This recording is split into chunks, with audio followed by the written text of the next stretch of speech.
And good afternoon, all amateur radio operators. Again, this is the McKinney Amateur Radio Club's Amateur Extra License Prep class, which we've been doing for the last 7 weeks. This is session number 8. I'm Bob, K5CRX. Tonight, we will finish up where we started from last week, which was electronic components, and then go into digital logic. Hopefully, we'll be able to do both of those tonight. The number of questions is not as large as it has been in some of the others. 39 questions on components, 22 questions on digital logic. So that helps just a little bit, just with the sheer number of the questions. As you probably have recognized, we're trying to cover about 60 questions per session, which gets us through the 600 questions in the pool, or at least those technical questions out of the pool, since we're not really covering the rules and regulations portion. But that should get us through that with just a little bit of luck. And so, as I said, we have 2 to go. Looking forward to that. If we still need to do a supplemental, we can do that. We'll talk about that a little bit more in a minute. And of course, we're trying to ramp up and be ready to go on field day. That's Saturday, last Saturday of June. From what I understand from the meeting Tuesday night, they'll be doing the test, I believe, at 2 o'clock on Saturday afternoon. So be ready for that. Looking forward to seeing some brand new amateur extras coming out of that class. Absolutely. We'll be picking up very shortly tonight where we left off last week. Let's get everybody checked in.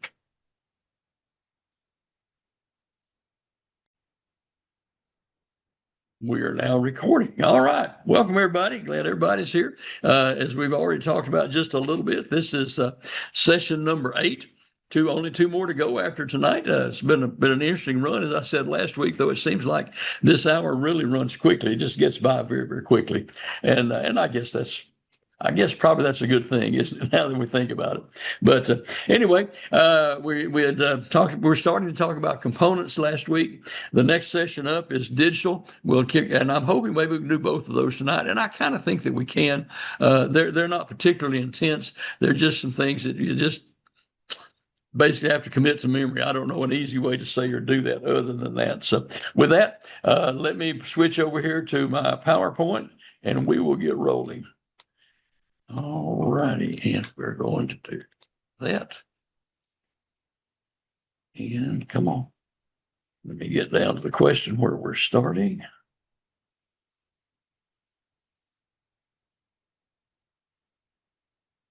That was it right there. Okay. And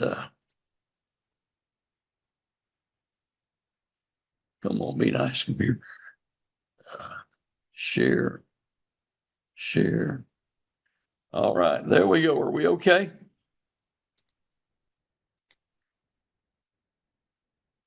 Come on now, be nice. There we go. Trying to get the little pictures out of the way there so I can see what I'm doing as well. Okay, gang, here we go. This was the question that we actually stopped with last week. We're again talking about components, the depletion mode field effect transistor. Let's see, what is a depletion mode field effect transistor? One that has a strange property that you can have some current flow between source and drain, even though there's no voltage applied on the gate post of the thing. And I've got to move that. That's not going to work. Sorry, I got talking to myself there. Anyway, the depletion mode's an area in which there's not much going on there, but there's still enough leakage through that if you're running on a battery application, it can cause some drainage, and could even run your battery down over a long period of time. All right. FETs and MOSFETs, metal oxide semiconductor field effect transistors, in case you want to know about that. This particular question is asking about the N channel and dual gate. And if you notice, there's 2 of those that have dual gates. Gate 1, gate 2 is number 4 and number 5 on there. So that being the case, we know we're going to be talking about one of those 2. So what's going to determine if it's an N or a P is going to be the direction of the arrow that's pointing there, and that we have a little memory trick that we use for that. So if the arrow is pointing in, it's an N channel. The arrow points out, it's a P channel. I don't know a nice way to say that again either, but that's just kind of the way it is for the MOSFET transistors. Arrow points in, like there. All righty. Let's see, which is a P channel junction FET. Okay, we're not talking about gates, so that eliminates 4 and 5. A junction FET is the simplest one of them all. So it's going to be that number one one there, that just doesn't have a lot of extra stuff in it. Plain old P-channel junction FET. And for a junction FET, the P-channel all points out, arrow points out. Purpose of connecting Zener diodes between the MOSFET gate and its source or drain. The MOSFET gate is extremely sensitive to static electricity or discharge. So manufacturers started putting a Zener diode in there across the gate. So if you get a static zap, that Zener would absorb the charge and it wouldn't destroy the gate. So we're doing, whoops, how did that happen? There we go. It's to protect the gate from having static damage. If you happen to touch it or something goes wrong, it gets some static in there. All right. Most useful characteristic of a Zener. Now, a Zener, remember, maintains a constant voltage in the face of varying current. So you have to watch that. Answers A and B look a lot alike, but the key there is a constant voltage drop, which is what the Zener maintains while the current varies. So answer B for that. Maintains a constant voltage drop. Right? Characteristic of a Schottky diode makes it a better choice than a silicon junction diode to use as a power supply rectifier. The diodes in a power supply we're talking about. And the Schottky diode has several good characteristics. It's faster than a standard silicon diode. It also has a lower forward voltage drop, meaning it doesn't drop as much voltage across it, which also means it generates then less heat. And that makes it an ideal candidate for use in a power supply. So Schottky diode, lower forward voltage drop. All right. And again, I'm just going to click on through the explanations unless there's something we need that I know of that we need to talk about. If there's something you want to talk about, please say so, and we will definitely stop and talk about it. Light emitting diodes. What property of an LED semiconductor material determines its forward voltage drop? And that has to do with the spacing between the electrons and protons and all that, which is called the band gap. And I like this bottom line here. It says it's fortunate we don't have to know very much about the internal physics of the semiconductor to make good use of it. And that is very true. It just works. What type of semiconductor device is designed for use as a voltage-controlled capacitor? This is a really interesting one. That's called a varactor diode. Basically, you vary the capacitance in this diode by varying the voltage across it, which makes it a very good device for using tuning circuits because you can vary the voltage and it will change the capacitance in step with the voltage. If that's a varactor diode. And there's the symbols for it. You'll see that the different ways depends on who's doing the drawing, of course. The British drawing generally is that top one. That's the way they do it. Generally, we see the arrow point in it that lets us know that it can be varied, but it doesn't have to have that. That's in the middle blue one there as well. Anyway, using lots of UHF, VHF circuits, you vary the voltage, it varies the capacitance. Common use of a Schottky diode. We already talked about the forward drop on the Schottky. It can also be used as a mixer because of its speed. VHF, UHF mixer diode, where you mix two signals together by passing them through that diode. All right, more symbols. Symbol for a Schottky diode. Now, look at symbol number 3 is the symbol for a Zener. You notice it's got that little squiggly on either end pointing in different directions. Number 4 is your standard diode.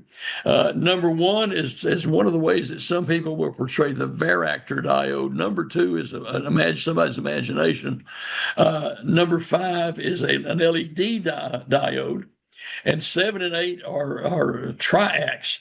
They're switching diodes that can switch AC on and off. 7 is a standard one-phase triac. 8 is a two-phase triac, which will take care of AC, both the positive half and negative half of the sine wave. So that basically leaves us with item number 6, which is letter B. It's much like the Zener, but the bends on the line are much more distinct for the Schottky. All righty, and we've already talked about that. What causes the junction diode to fail from excessive current? Well, if we got excessive current through a point, that means it's going to generate heat, right? So the junction temperature will cause a failure that way. Most of those things, or at least oftentimes, those things will have heat sinks on them to take that heat away from them and make them last longer. Schottky barrier diode, which of the following is that? It's a metal semiconductor junction that's closely akin to CMOS, the CMOS type junction, metal semiconductor. Common use of point contact diodes. Now, if you think of point contact, what I think of, and this may or may not help you with this, but how many of you may remember using or seeing the old cat whisker crystal diode used in crystal sets way back when? You had a little piece of galena crystal and a thing called a cat whiskers, which was just a little spring with a sharp point. And you would touch that over the face of that crystal and find a point at which you could hear an AM radio station being rectified through that. So point contact is that's kind of what that's about. So in that case, that point contact gallium crystal was used as an RF detector. It was detecting the RF, and that's the case here as well. We still have point contact diodes. We just don't have the whisker mechanism like we used to that you had to fiddle with. The little cat whiskers are made in so that you don't have to mess with them. They're still point contact diodes nonetheless. All right. Why does the PN junction diode not conduct current when it is reversed biased? All right. Now, remember, you have the electrons in the holes. The electrons flow into the holes. And holes in the P-type, electrons in the N-type are separated by the applied voltage. The more the voltage, the wider that region becomes between the two, and hence the diode does not conduct when it's reverse biased. All right. Characteristics of a PIN diode makes it useful in an RF switch. PIN diode is a thing that's been around for a while. Basically, special type of diode that can act as an RF switch. You can bias it one way, RF will pass, bias it the other way, and it will block RF.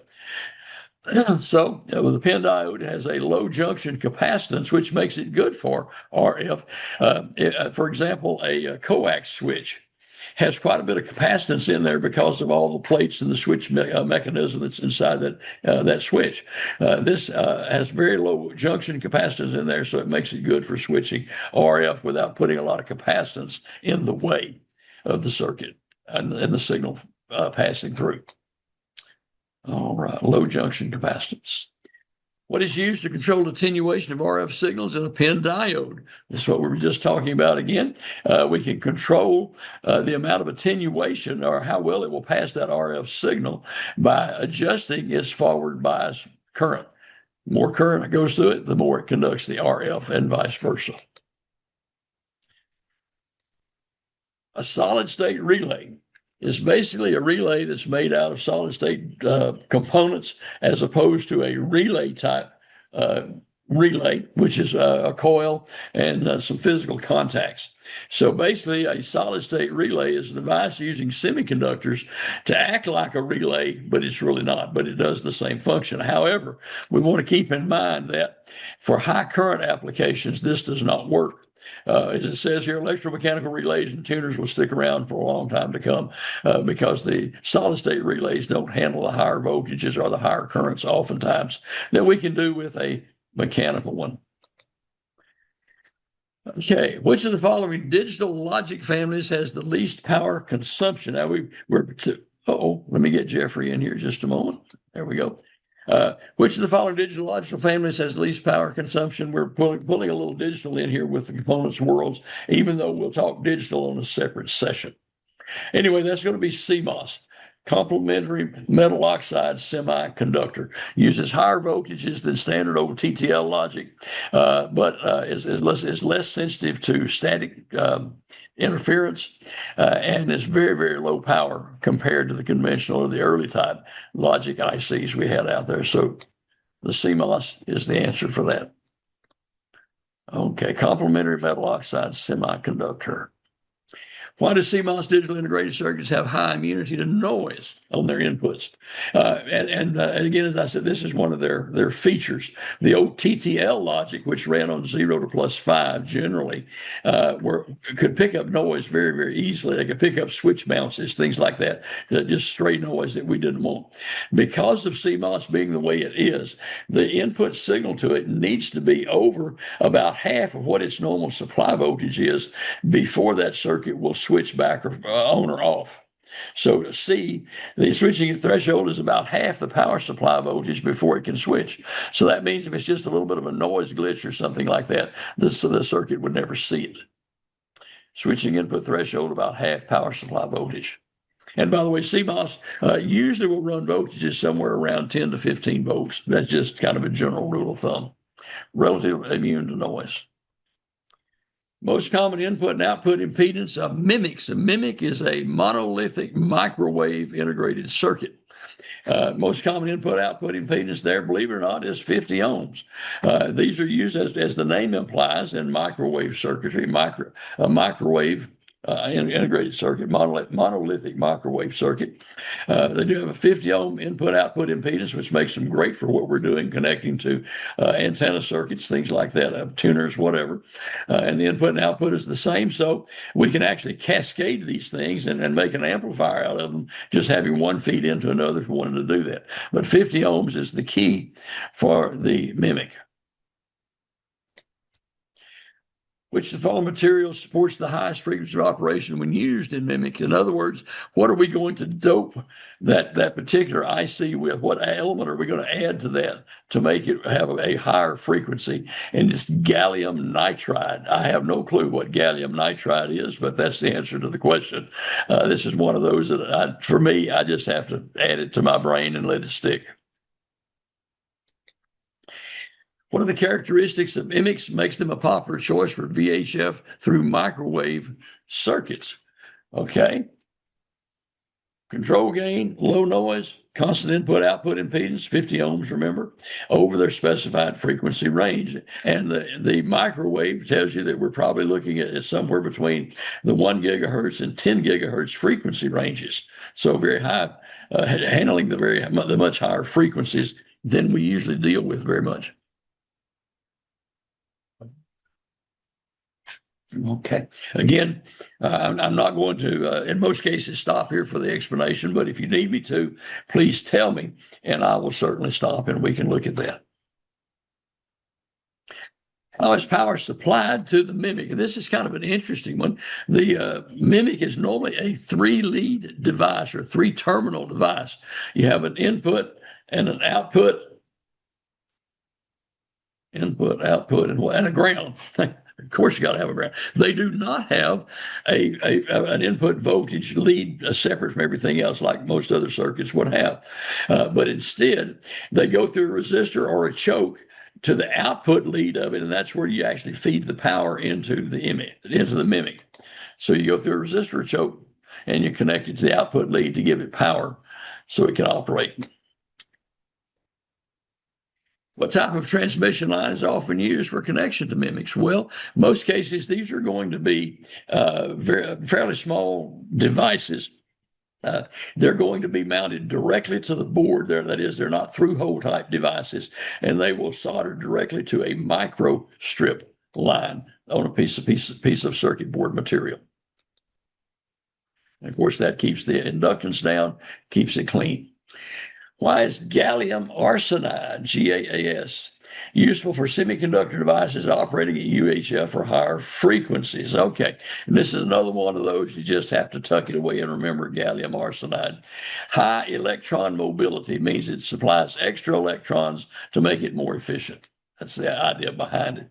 Much faster, etc. There's some other things that can work, but all these things are expensive add-ins. As they say here, don't expect silicon to go away anytime soon. Silicon is cheap. That's its big claim to fame. Although it doesn't work as well as some of the other dopings, it's cheap. Function of hysteresis in a comparison. Now, first of all, we have to say, what is hysteresis?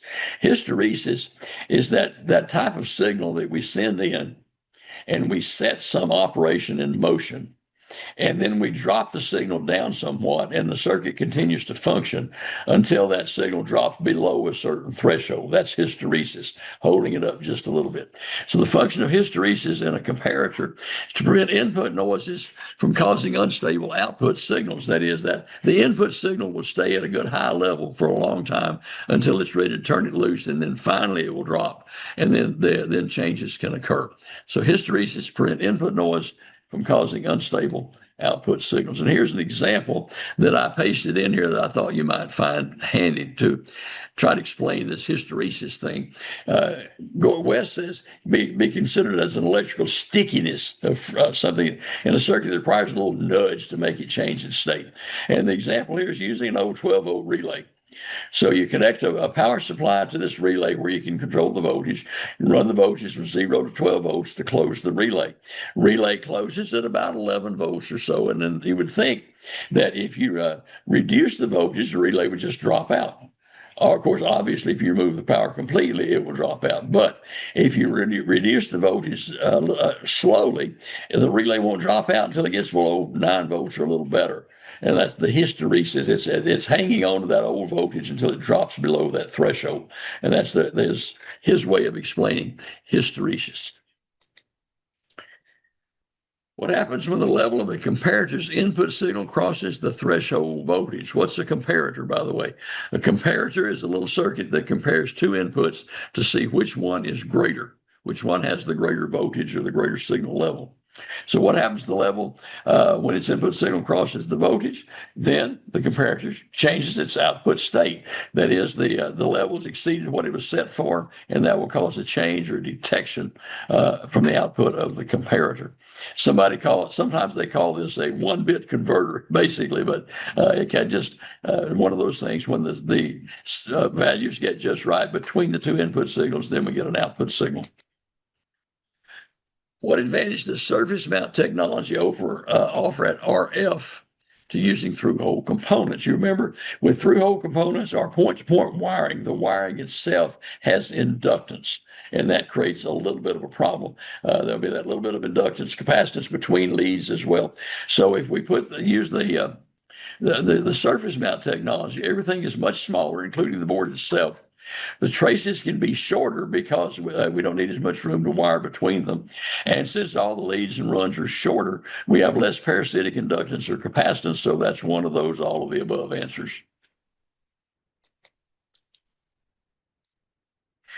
Which of the following component package types have the least parasitic effects at frequencies above HF?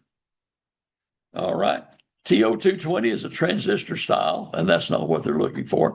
An axial and a radial lead component. If you think about that, if you think about radial engines, if you remember the old aircraft engines, the radial engines were the ones that had the cylinders all the way around in a circle around the crankshaft. Those are radial engines.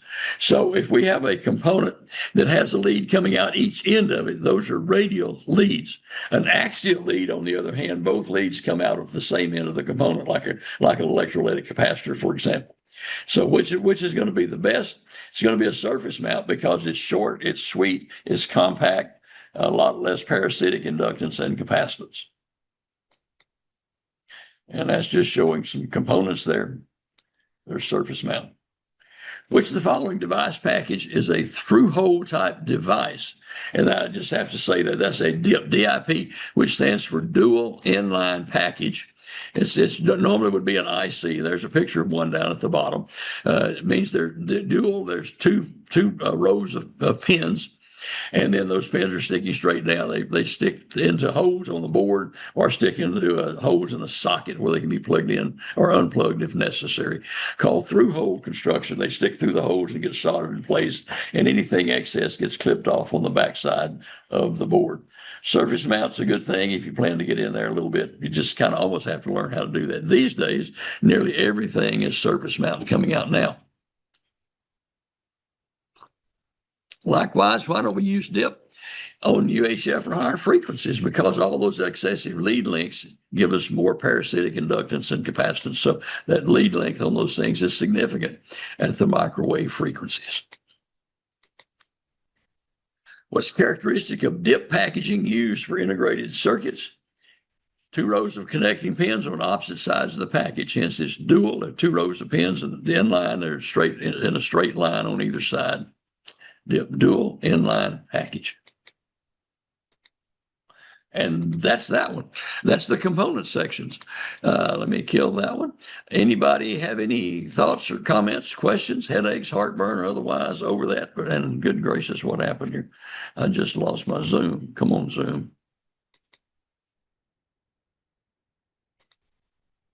That is interesting. Oh, stop share. There we go. Sorry, I forgot to stop the share. That didn't work out well. Okay, any questions on that, gang? We're ready to keep going? Keep going. Let's blow it away then. Let me go down here and get the next one queued up here. Come back to here. And come on, be nice.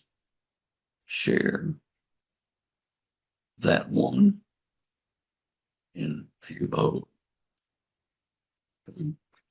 are we good? Somebody give me a yay, nay. We're good. We're good. All right, then let's press on like a herd of snails. In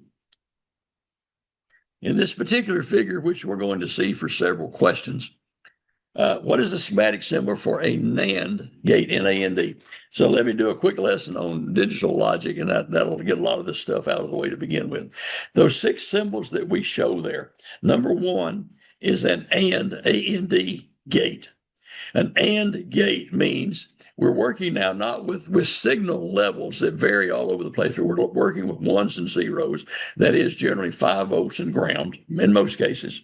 And we would define in positive logic, a 1 is 5 volts and a 0 is ground or near ground, thereabouts. So in this case, if we take 2 highs, that is 2 5-volt signals, put them on the left side input of that number 1, the output of that is going to also be high. That's what an AND does. It says if one output and the other output are high, then the output goes high. If either input is low or is not at 5 volts, then the output goes low. Works as expected. Number 2 is a variant. Notice the little bubble on the output line. The bubble means inversion. So anything that would normally come out of number 1 as a high comes out of number 2 as a low. Anything that would come out of number 1 as a low comes out of number 2 as a high. So the not AND gate, which is what the little circle means, not means we've inverted it. So number 2 is a NAND, not AND gate. A 1 and a 1 in gives a low out, or a high and a high. We can call it a lot of different things. We call it 1 and a 0, a high and a low. We can call it true and false. Sometimes you'll see it that way. 2 trues in gives a false out, etc. The number 3 is an OR gate. Again, this says that if either one or the other of those inputs is high, the output will go high. Or if both are high, the output would go high. The only way to get low is if both inputs are low. And then 4 has the little bubble on it. Now we have inversion. It becomes a not or nor, N-O-R gate. And that the bubble inverts everything on the output that would normally have been on number 3.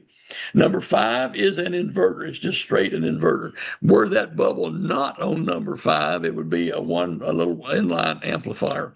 But in this case, it's an inverter, meaning a high end gives a low out, a low end gives a high out, straight out. And number 6 is a comparator that we talked about in the previous session, where we compare 2 voltage levels to determine at what point we're going to get a signal out to indicate that voltage changed to the degree we wanted to. So to answer this question then, what's the symbol for a not AND or NAND gate? It's the one with the bubble, the AND gate with the bubble, which is number 2, which is answer B. Now, I kind of ran through that in a hurry, and I know that. If you have a question, please stop me. Otherwise, I'm on a roll. I'll just keep going. Of course, I'm getting raspy again. Let me get a cough drop, please. Maybe that'll help me just a little bit. Okay, still have the list of the circuits there on the right, figure 6-3. We use a thing called a truth table, oftentimes to describe the inputs versus the outputs. So in this particular one, we're showing a 2-input not AND gate. You can barely see that little bubble on pin 3 of that NAND gate there on the bottom left. And then in the truth table, instead of using 1, 2, and 3, they use X, Y, and Z. X and Y are the inputs, Z is the output. So if I have 2 lows or 2 zeros on the input, I get a 1 out because it's inverted.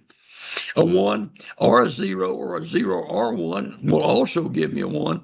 And if I get 2 highs, which would normally give me a 1, in this case it's inverted though, will give me the 0 or the false the low output from that particular thing. So we'll see a truth cable for it. Well, anytime there's a little diagram, you can look up, or if you don't have it, you can look up a truth table and see what the combination of inputs and outputs looks like.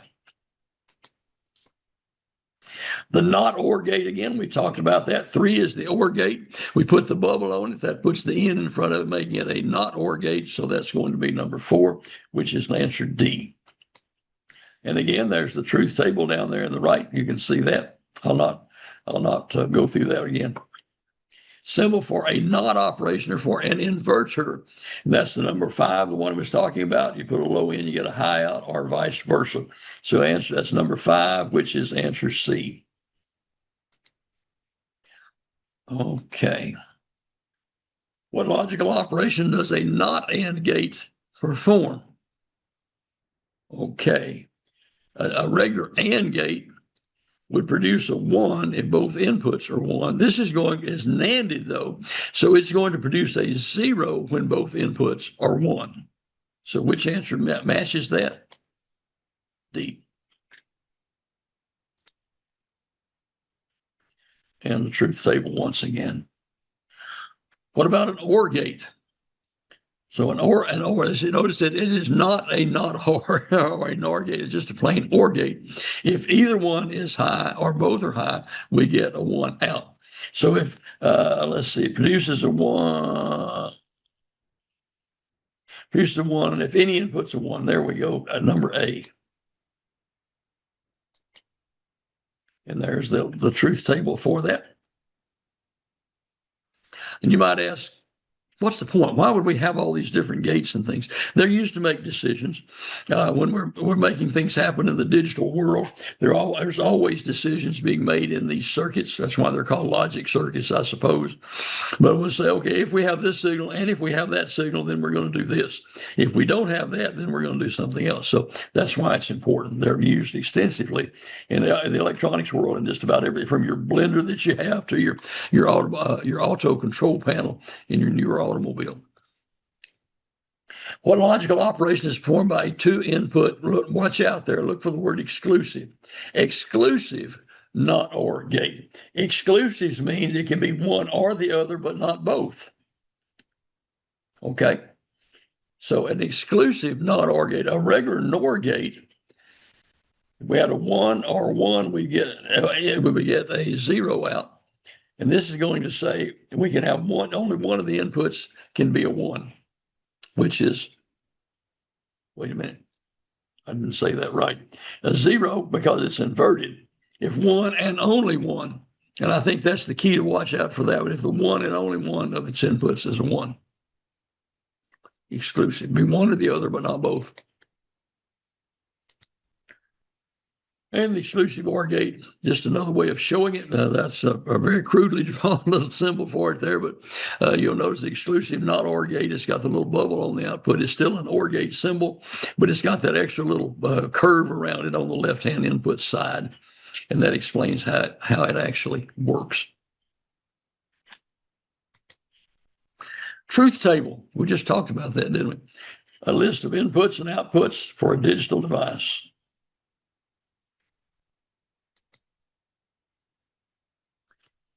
Positive logic in reference to devices. Okay, we have positive logic, negative logic. Most logic we use these days is positive logic, meaning a high or a 1 is a true, or is what we're looking for, and a low or 0 is false, which is the not true condition. So in this case, high voltage represents a 1, a low voltage is a 0. Okay. A bistable circuit. What is bistable? Bi means two. Stable means to be in one state or another. So it's a two-state device would be a flip-flop. A flip-flop is a little circuit that can flip back and forth. It can have a one output or can have a zero output. And then there are numerous types of flip-flops that can produce that result, depending on what type of flip-flop it happens to be. So now we're going to talk about flip-flops a little bit. This particular one here they're showing is they call it a set reset flip-flop. A set pin and a reset pin, we'd put a signal on one of those to tell it what we wanted to do, hit it with a clock signal, and the output would go accordingly if it's going to be a 1 or a 0. It has two stable states. It can either be 1 or a 0. Which of the following can divide a frequency of a pulse train by 2? Again, that's the flip-flop, because it takes 2 pulses in order to get one change of signal coming out, one to set it, one to reset it. So a flip-flop can divide a pulse train in two pieces. Then how many flip-flops would it take to divide a signal by 16? And we get into powers of 2 at this point, and that, excuse me, is 2 to the 4th power, which means 16. So we take 4 flip-flops in order to divide by 16. That's 2 to the 4th power, which is 16, which is what the next slide is telling us there. 2 to the 4 is 16. Which of the following circuits continuously alternates between 2 states without an external clock signal? Okay, in this case, we've got, and now we're calling the flip-flop a multi-vibrator. It's still a flip-flop. It's just a fancy name for it. Astable, meaning that it's not running all the time. If it'll help you to think about it, if you've had some friends who've had AFib with their heart, where their heart doesn't stay in rhythm, it randomly changes frequency, etc. That's what this type of flip-flop does. An astable multi-vibrator just sits there and goes back and forth. Just flips back one way, then the other way, one way, then the other way as it gets clocked. An astable multi-vibrator. Characteristics of a monostable multi-vibrator. Now, mono meaning one, right? So one is going to say it's going to switch to an alternate state for a set period of time. This is sometimes called a one-shot. Means we'll hit it with a signal, it'll sit there, and it'll stay at that state for some predetermined period of time, usually determined by time constants of resistors and capacitors, and then it will switch back to whatever it came from. So it temporarily goes from an alternate state to an alternate state for a period that's been determined by a time constant. One-shot multi-vibrator. The 555 IC is one of those little devices that can be used very easily for that. It's made for that. One of the classes that I have that we've not taught yet recently is what I call the triple nickel class, the 555 class. And we actually breadboard up the 555 and do some different things with it. We create an oscillator with it and a one-shot with it, and just by changing the components, that little chip can just do all kinds of things. It's a little 8-pin dip. You remember DIP, dual inline pins, has 4 pins on either side of the IC. Great little chip, though. And it's an old chip, but it's still very, very popular and a lot of use for a lot of things still today. How many input levels can be encoded by an A to D converter with 8-bit resolution? So we get one level for each of that, the 8. 2 to the 8th power, basically, is what we're talking about here. 2 to the 8th power is 256, which means that by flipping the bits back and forth, we can actually represent a signal between 0 and 255, which is 256 combinations. So 256 we can come up with 8-bit resolution on an A to D converter. Pull up and pull down resistors. By their nature, many of the integrated circuits we deal with have outputs that are open circuit, meaning they're neither high nor low natively. And so in order to make sure we know what it's going to be when we're working with it, we will take a resistor from that pin Usually like a 5K ohm resistor, 4.7K ohm is kind of common. And we will tie that pin to ground, for example, to hold it at the ground level until something else comes along. Or if we want it to always stay high, we would take that same resistor and go to the +5 voltage source to keep it high all the time. But then when the circuit switches, it has enough oomph to overcome the 4.K resistor and take it the other direction, to take it lower, to take it high, whichever it is that we have it tied in the opposite direction to. So the pull-up, pull-down resistor is a resistor connected to either the positive or the negative supply, establish a voltage when the input or output is an open circuit, keeps it from floating.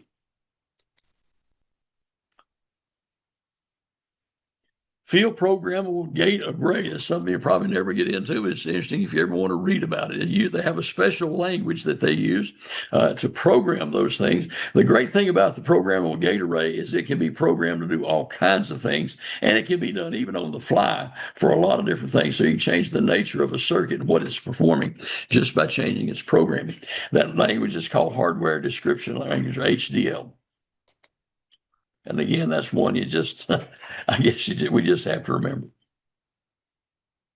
What's the purpose of a low-pass filter used at the output of a D to A converter? Okay, so we've taken the digital stuff, converted it to analog, which means it's going to be a little bit noisy by its very nature.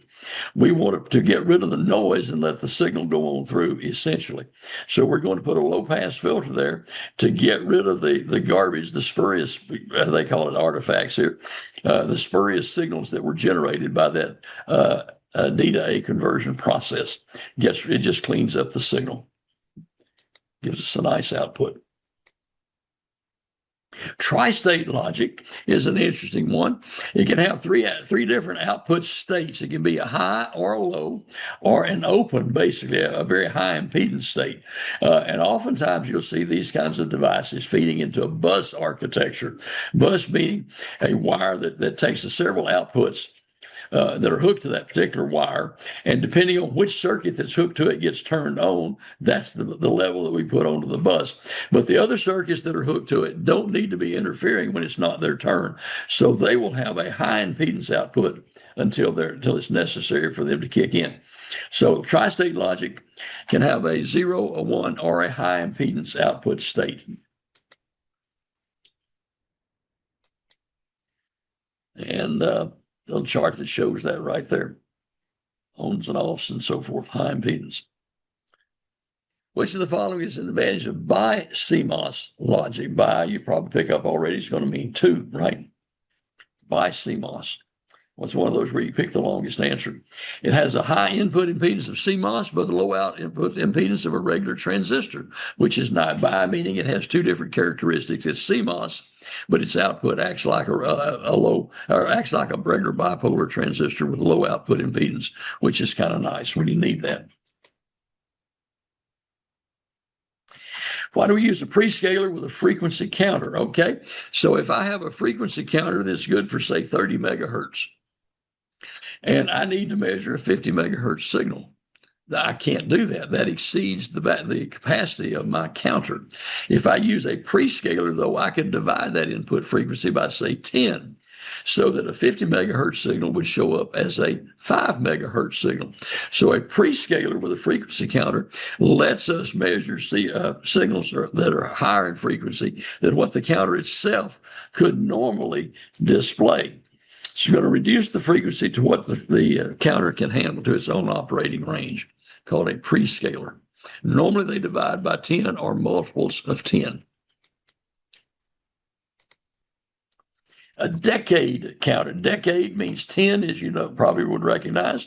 A decade counter is going to count to 10, output a pulse, reset, count to 10, output a pulse. So it's going to put one output pulse for every 10 inputs, meaning it's a divide by 10 device. Which of the following factors affects the accuracy of a frequency counter? The frequency counter is only as accurate as its time base. And this is true for most electronic measuring instruments that deal with frequency, whether it's a frequency counter, an oscilloscope, or almost any of the other instruments like that that deal with frequency. The more accurate its time base is, the more accurate the instrument is. Time base is the oscillator circuit that those devices get their operating signals from, and they base their measurement things on that time base. So the thing that's going to affect the accuracy is going to be the time base. Oh, my goodness. That's already the end. I wasn't ready for that to be the end. All right, let me stop the share. Don't kill that. Stop the share. And okay. Hey, we're doing good, gang. It's 7:45. We can keep trucking. So give me just a second here to cue, and we will get the next one up here. Oh, wrong one. Give me just a second to get where I'm supposed to be. Desktop. Let me go.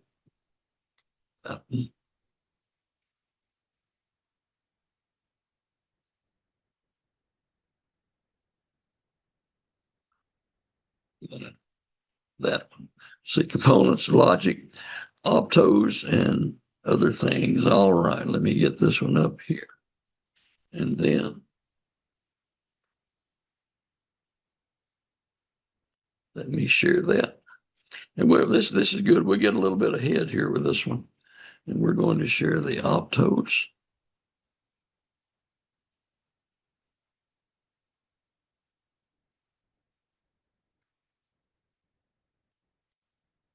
Okay, let me back up one on that.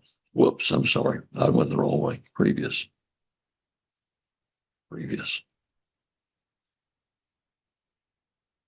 Sorry, there we go. Sorry, I get to where I'm supposed to be. Optos is short for optocouplers. An optocoupler is a device that uses a small signal to generate some sort of an optical internal signal to isolate inputs from outputs, optocouplers. Amps are short for operational amplifiers. They're special amplifier circuits that have a minus and a plus input in and can do all kinds of things for us. They can actually be amplifiers, they can be filters, they can be oscillators, they can do everything else in the world. And then this also adds in some stuff about solar. Here we go. What's an op amp? My goodness, that's a heavy duty question, isn't it? High gain, direct couple, differential amplifier with high input impedance, low output impedance. One of the keys for op amp there is that word differential. It has a minus input and a plus input. It has a straight input and an inverting input, as it's sometimes called, differential. So it's going to compare essentially two different signals and either amplify them or filter them or do something with it, make an oscillator out of it, whatever it is it's designed to do for us. It's a very, very flexible little circuit. Been around for years and years once again. Frequency response of the circuit in E7-3 if a capacitor is added across the feedback resistor. Uh-oh. We don't have the circuit, do we? I'm gonna have to kill this one and back up. I've got to get the other presentations to the chapter 13. Just bear with me just a moment here, and I'll get the right one.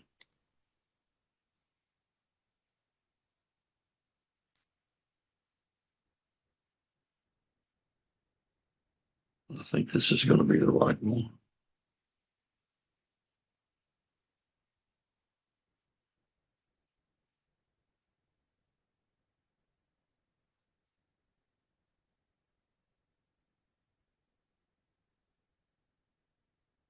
I'm sorry, I'm having to scroll through this and make sure this is really where we need to be and to pick up where we want to go.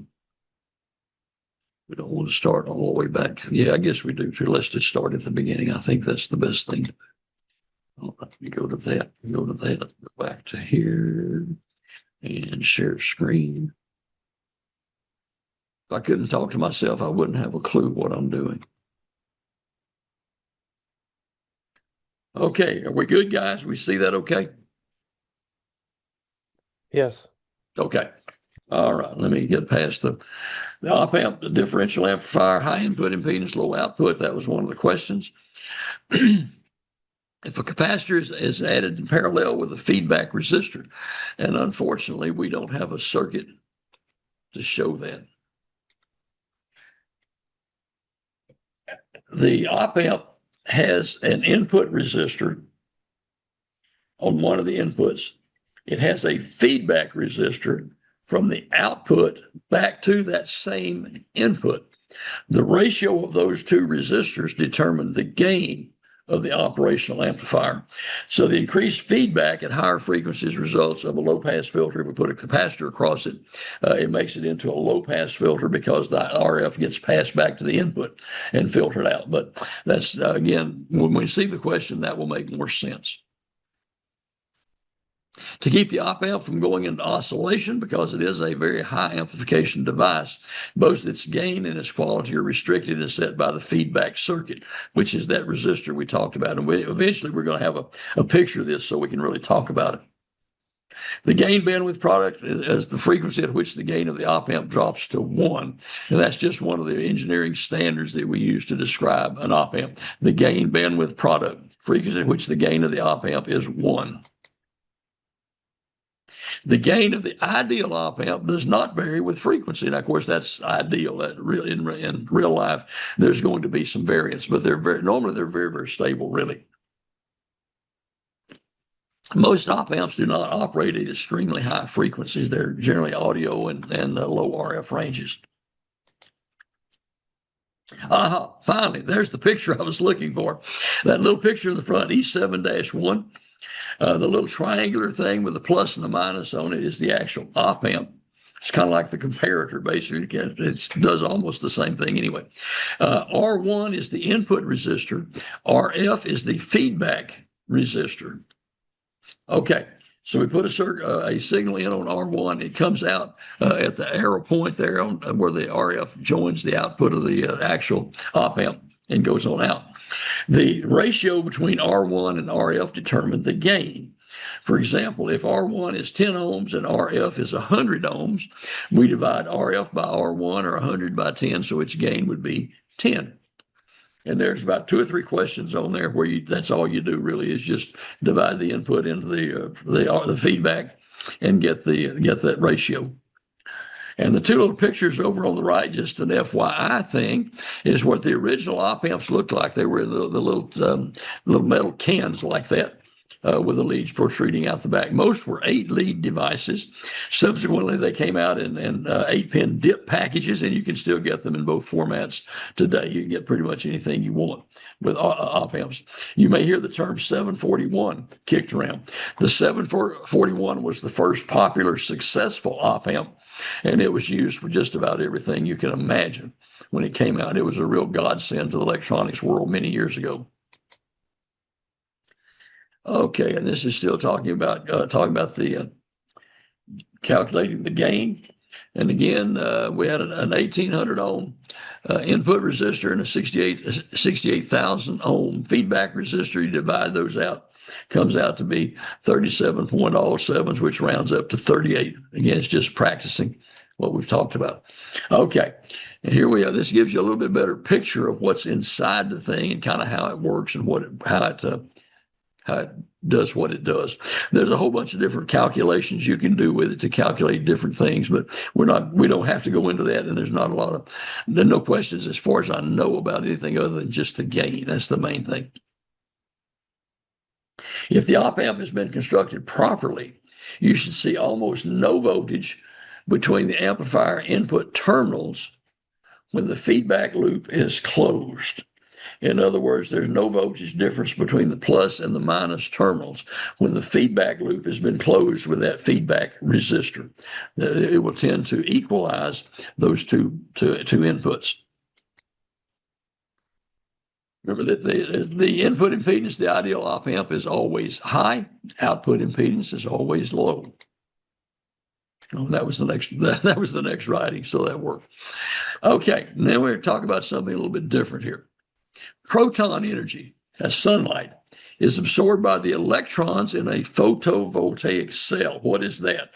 Well, if you have solar panels on your roof, those big things are photovoltaic cells, thousands of them hooked in series and parallel.